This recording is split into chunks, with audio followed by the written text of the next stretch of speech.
Well, good morning. Welcome to the Alpine Church of Spiritual Living. I am going to be reading the thought for the week, and if you're in the room, you can join me down on the bottom in the bold area. There is nothing more uplifting than the feeling and experience of love. This innate energy feeds our very soul. When we know and accept we are loved, no matter what, we shine with a beaming light that cannot be doused. As we approach Thanksgiving this year, let's focus on the realization that we are held in God's loving embrace. Let us move forward in grace and confidence that we are in our right and perfect place to do good works. Let us remember we are never alone, that there is a loving presence bringing us all we need. There are times that require change and growth. There are times that challenge us to become more than we have previously been. To envision the warmth of love's guiding hand being there for us brings accolades of joy from deep within. How happy it feels to praise and acknowledge the many blessings life bestows upon us.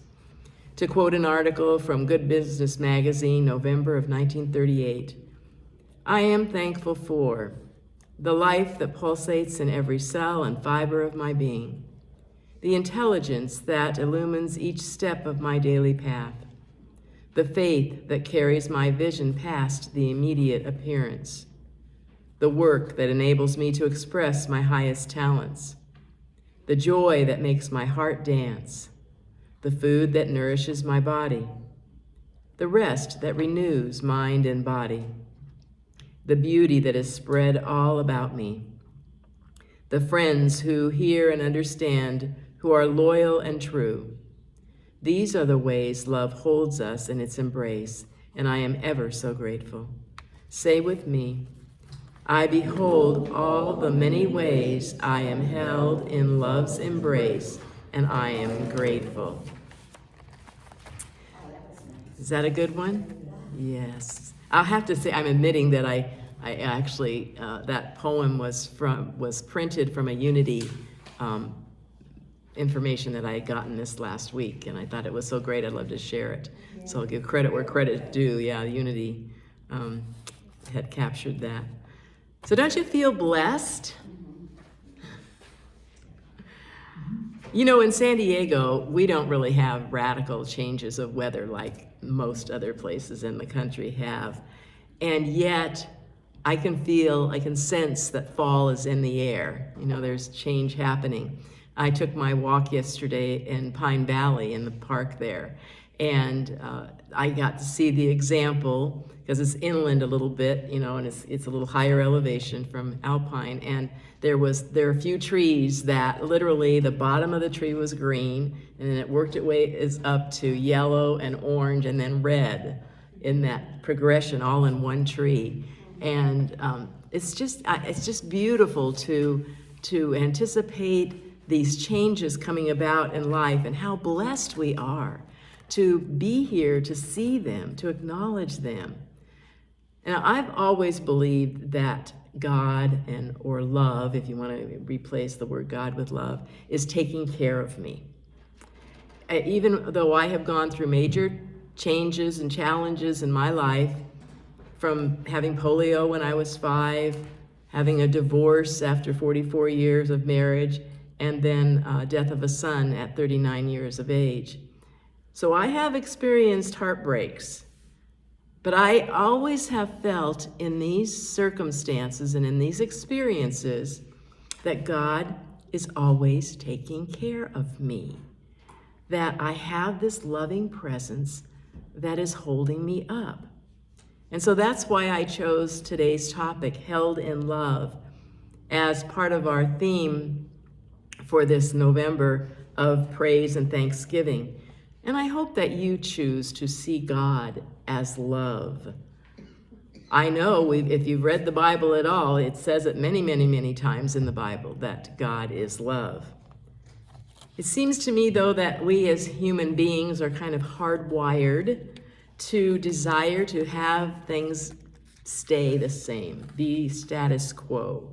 Our ego likes to be in control and know that what's happening is what it expects. And so, honestly, though, that's not the way life works. We can argue with it all we want, but change will come whether it is welcome or not. And even though we go through those unwelcome changes, I think that it's easier if we can stop and admit that at this moment in time, there is a bigger picture going on than what my short little mouse whiskers can detect at the moment. That's the way I kind of look at it at times, that there is a bigger, grander, broader element happening here than what I can be privy to at any moment. So many times I think about Joseph in the Bible in Genesis 50, verse 20. He's telling his brothers, "But as for you, you thought evil against me, but God meant it for good, to do as he has done this day to save many lives." So when we are attuned with this God presence, this love presence within us, and are open and available for something bigger going on, that yes, man made it for evil, but God meant it for good. I know that it's hard to have that larger, bigger, higher, whatever you want to call it, perspective at times, especially when we're going through those heartbreaks, especially like now, when we look out at our world and see all of this violence going on and the wars going on, and you just shake our heads and say, how can this be good? What is the point of this? And so there is this mystery involved in life that we really have not the wherewithal to understand the whole thing. One of my daily reads is Richard Rohr. And I thought that the one this morning that I just happened on was relative to our topic. And the title of it is The Soul. It is good to remember that a part of us has always loved God. There is a part of us that has always said yes. There is a part of us that is love itself, and that is what we must fall into. It is already there. Once we move our identity to that level of deep inner contentment, we will realize we are drawing upon a life that is much larger than our own and from a deeper abundance. Once we learn this, why would we ever again settle for scarcity in life? I'm not enough. This isn't enough. I do not have enough. I am afraid that this is the way culture trains us to think. It is a kind of learned helplessness. The gospel message is just the opposite: inherent power. There's a popular metaphor about the way we have structured our lives. It tells of how we spend our whole life climbing up the ladder of supposed success, and then, when we get to the top of the ladder, we realize it is leaning against the wrong wall. I would add that there is nothing at the top anyway. To get back to the place of inherent abundance, we have to let go of all the false agendas, unreal goals, and passing self-images. It is all about letting go. The spiritual life is more about unlearning than learning, because the deepest me already knows. And here he is referencing 1 John 2:21 in parentheses. So because the deeper me already knows and already enjoys. And so I had to look up, well, what is 1 John? This is not the typical gospel that we can think of God. This is the first letter that Paul wrote to John. At the back of the Bible, there's the letter to Corinthians and the different letters that Paul wrote. And this was one of them. And 1 John 21, chapter 2:21 reads, I have written you not because you do not know the truth, but because you know it, and are aware that no lie comes out of the truth. So deep within our souls, there is this innate knowing, this innate accepting that we are held in this love's embrace. That love is guiding us, is guarding us, is bringing us everything that we have need of. And so I'm going to ask you, if you would, just to close your eyes for a moment, take a nice deep breath, and sense yourself, your body, your whole being, falling into and being held in love's embrace. Feel that falling into and being held in love's embrace. That nothing is wrong. That right now, this life, this love, is supporting, is giving, and that we simply just need to let go.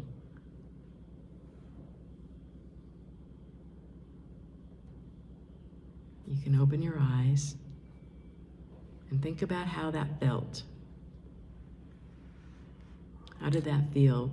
Did it feel supported? Did it feel freeing? Did it feel wonderful? You don't want to come back? Eileen Cady, she has a daily reading that I also read, and she channels these writings that are in this book that's one for every day of the year. And I chose this one to share with us this morning. Be at peace and rest in my love. You have heard these words many times, and you wonder why they have to be repeated. They are like water. Very slowly and silently, they wear away the old and find a new way. They go on and on, gradually sinking deeper and deeper within you, until you find that they have become a part of you. They are no longer just words, but they live and move and have their being in you, and you find yourself living them and at perfect peace, resting in my love. Never resent repetition, but be eternally grateful that my love is so great that I am willingly, patiently, and persistently to go on and will never let you go. I have placed my hand upon you, and I have need of you.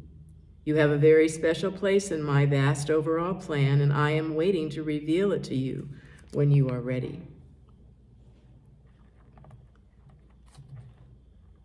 When we are ready, God gives us, love gives us what we need. We sent out an email this last week that most of you are aware that I'm going to be retiring from the pulpit on the 26th of November. And it's a bit scary, yes, but at the same time, I feel as if I just need to do this, and that there is something more that is going to be coming through me in order to serve. Again, a few weeks ago, I think I shared with you that acknowledgement that I had, the word that came to me, serve, and it's still with me. How can I serve and be in this life, be an extension of love in service? And so it's not easy for my ego to accept that I don't know what's going on next. But again, I feel guided to do this. And I just need, as many times as I've preached, as many times as I've spoken this, standing up here in front of everybody, that I've got to have the faith and the trust that I will be used, in a deeper, better level. What's going on with you in your life right now that might be a challenge, that might be scary for your ego, that you may not think that you're ready for? I had one of my congregants tell me a couple weeks ago that there's health challenges going on from a lot of people. And this health challenge is there, and they said to my daughter, "Don't ever get old." And there's that quote that says, "Getting old isn't for sissies." And so, by the way, just want to give you a little heads up. This coming Friday, I'm going to be having another eyelid repair surgery on my left eye. So my next Sunday, I'll probably have a patch on it and with glasses, and that's the way I'll look by next Sunday. So it seems that all of us are having some sort of a challenge in life. But if we can just sit back and accept that these things happened. It was interesting, as a prelude to this little surgery I'm having, I get a call from a nurse, and she's telling me all the things that, to expect. And then she starts asking me all these questions, medical questions. Do you have this? Have you ever had that? Have you all these things? And I just kept saying, no, no, no, no. And then she asked something about your nerves. And then I said, oh, yes, I had polio when I was 5, and so I can't lift my left arm. And I thought of all the things and all the possibilities of what could happen in my life. And that was the one thing that I could say, oh yeah, I had polio. But you know what? In the last 69 years, I have been able to adjust to it. I've been able to feel that I'm creative a lot more than I would be otherwise to get things done. And so many people will come up to me, and if it's mentioned, and they've known me for years and years and years, and they'll go, oh, I had no idea. What? You can't raise your arm, what? And but it's something that I have learned to accept, and it took a long time. It took a very long time for me to accept that. So I invite you to look at the challenges that you're having in life today. I know all of us are not skate-free without challenges. And I want you to look to see if you can find the positive in it. Our beloved Wes Barrett, who used to be with us, has said that life gives us lessons or blessings. And I espouse that our lessons are blessings if we look for them. So I want to close to reminding you about Philippians chapter 4, verse 8.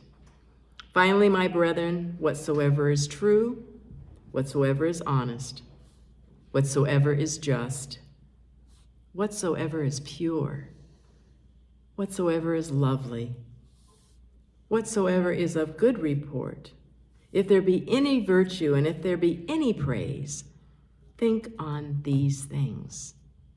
Namaste.